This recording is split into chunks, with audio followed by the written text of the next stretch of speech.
Pertama untuk Kepala BRIN dan juga PLT Kepala BPS ini sebenarnya kalau kita betul pahami, sebenarnya think tank Indonesia tuh ada di sini. Baik itu pendataannya, termasuk juga perencanaan. Kalau salah-salah ya kita pasti salah perencanaan, salah keputusan. Nah, tentunya yang pertama pada Kepala BRIN, Pak Dr. Laksamana, memang harus ada program kegiatan pemanfaatan riset. Nah, ini hal yang paling kita sorot. Kadang riset kita seperti koleksi perpustakaan, Pak.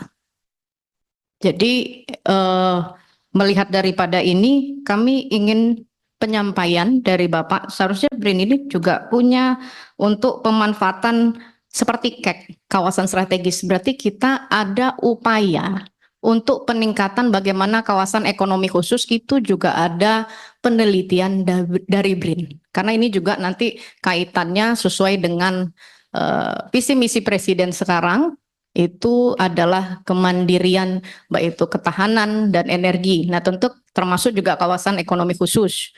Nah, tentunya juga ini juga kita tahu memang BRIN ini kumpulan 8 dan segala macam seolah semua peneliti di sini.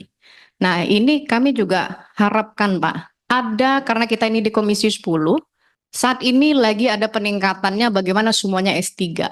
Nah, otomatis kan kita juga bisa berkoordinasi dengan kampus-kampus. Begitu mahalnya jurnal dan lain-lain ini juga bisa menjadi solusi.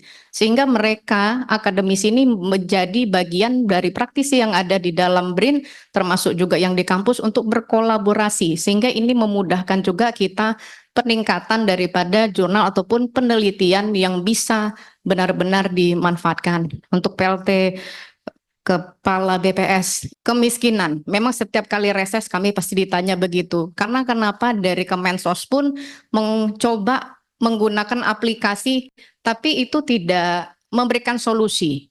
Nah, ini Bu, tentunya dengan dunia yang canggih, teknologi, BPS ini adalah sebenarnya andalan di Indonesia.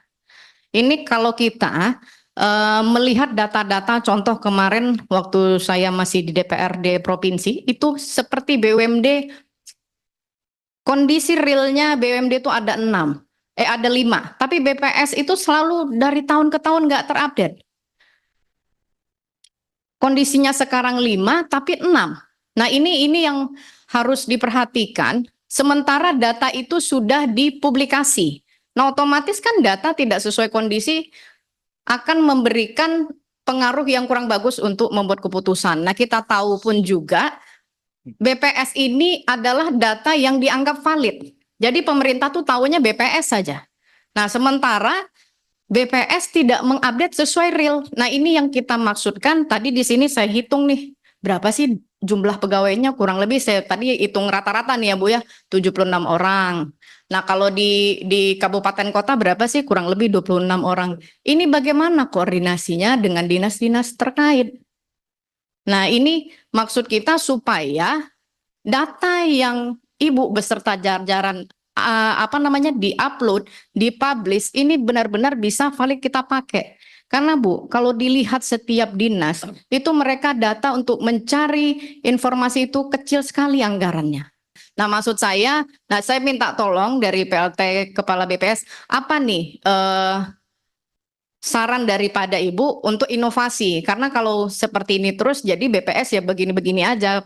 Jadi pun kita juga tidak bisa mengupgrade kalau dananya ya 5,7, 5,8 triliun, ya hasilnya juga begini gitu. Artinya bukan sesuatu yang bisa diandalkan. Terima kasih. Assalamualaikum warahmatullahi wabarakatuh.